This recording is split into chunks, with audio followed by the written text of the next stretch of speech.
Erim Temur vafot etdi. Hammani ishontirgan gap bitta edi, baxtsiz hodisa. Ammo yuragim bunga konmadi. Haqiqatni faqat bir odam bilardi, uning ukasi, qaynim Rustam. Men bu sirni ochish uchun har qanday chegaradan o'tishga tayyor edim. Mening ismim Zarina. 1 yil avval hayotim parcha-parcha bo'ldi. Temur qurilishda sodir bo'lgan falokatda hayotdan ko'z yumdi, deyishdi. Politsiya ishni yopdi. Ammo Temur ehtiyotkor edi. Uning ortidan qolgan katta uyda yolg'iz qoldim. Xotiralar va shubhalar tinchlik bermasdi. Temurning ishlaridan faqat Rustam xabardor edi. Endi u kompaniyani boshqarardi. U kelishgan, aqlli, lekin sirli edi. Akasi tirik paytida ham uning nigohida menga nisbatan boshqacha bir ishora sezilardi. Go'yo u faqat qarindoshni emas, ichki olamimni ham ko'rayotgandek.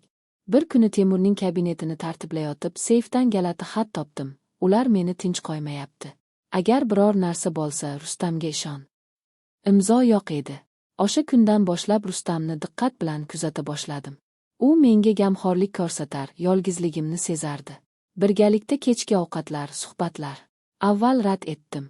Keyin esa reja tugildi. Haqiqatga yaqinlashishning yagona yo'li unga yaqinlashish edi. Vaqt o'tib, suhbatlar chuqurlashdi. Nigohlarda sir bilan birga iliqlik ham paydo bo'ldi. Bu o'yinmidi yoki hislar aralashib ketdimi, anglay olmadim. Bir kecha yomg'ir ostida u uyimga kirishni so'radi.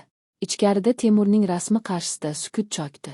Akam sizni juda sevardi, dedi u, lekin uning ketishi menga ham tinchlik bermayapti. Xatni eslatganimda Rustamning yuzi o'zgardi. Ba'zi haqiqatlar vaqtini kutgani yaxshi, dedi u past ovozda.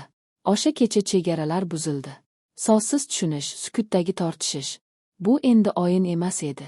60 va bugun bir nuqtada tutashdi. Erimning xotirasi bilan qaynimning sirli yaqinligi bir-biriga qorishdi. Keyin haqiqat ochildi.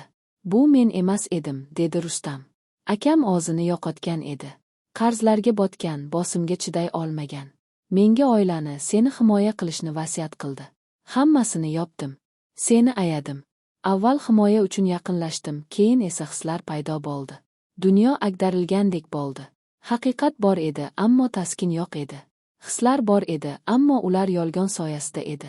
Rustam kechirim so'radi, birga bo'lishni taklif qildi. Men esa bosh chayqadim. Men bu yerda qololmayman, dedim. Ammo sen bilan ham keta olmayman.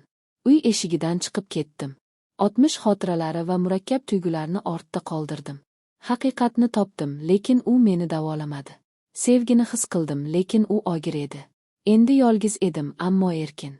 Qalbimdagi olov hanuz yonardi, ammo endi u faqat menga tegishli edi. Bu safar